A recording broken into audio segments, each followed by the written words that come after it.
Now, Ryanair has moved to customers who received unlawful refunds for flights they did not avail of during the pandemic.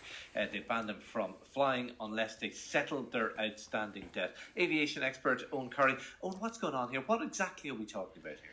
Good morning, Shane. Yeah, the chargebacks are a little bit more complicated than what we would have come across all of last summer, which was basically a long-running saga about refunds, over €1 billion of them, because it hits the airline or the merchant with an extra charge. In other words, people go, they booked on their credit card, they go seeking the refund. When they don't think they're getting the refund, they use the chargeback option on your credit card. It's open to all of us who use credit cards. We have about 120 days to do it, and you get your money back off the credit card company, and that's billed to the merchant by the credit card company. It involves an extra charge as well. Ryanair would dispute that some of the money paid back by credit card companies, their customers, in their view, were not entitled to it. So when that they have a long memory, when that customer comes to book again, they say, okay, we want that money back before we allow you to fly. Do they have a case in your view? Oh, there's no doubt that this is so foggy that, it's not a case, it's not clear cut. Ryanair have, argued on your programme and on many programmes that when government advice was, and it was advice, it wasn't an instruction, all of last summer not to travel was in place, and people chose not to travel, and the plane took off, the aircraft took off, they were not liable for a refund. What some people did was got the refund off the credit card company. Ryanair say that doesn't change anything legally, but we are now looking for that money back. Big story in Britain. Was there many Irish people who did this, or are we talking big numbers here?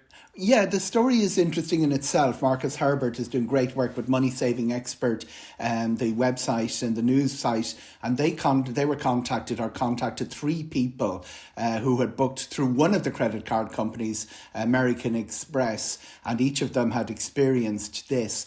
Now, it's not a huge number even in Britain, and I do think that the chargeback option, when it was used last summer, wasn't used by thousands of people. It was probably used by hundreds of people. We haven't had any case of it applying to Ireland. And this is important, Shane, because, the Sale of Goods and Supply Services Act in 1980, which applies in Ireland, is really before credit cards were ubiquitous. This is pretty much an area where legislation is different from throughout each of the European countries. And we've had some very high-profile cases, usually relating to a service. A very famous case with the 2012 London Olympics, where a website sold tickets it didn't have access to.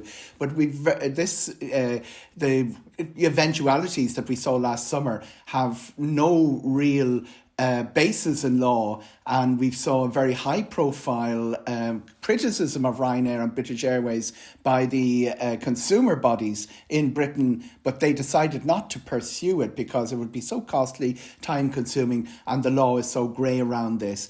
It's almost like it's a parallel thing operating parallel to the legal system, and it applies to those terms and conditions that the merchant service provider applies to their supplier, in this case Ryanair, but everybody every business person listening this morning who deals with sales where the credit card is not present will know exactly how onerous those terms and conditions can be. Ryanair would have been hit with a penalty by the merchant. They're looking for that back.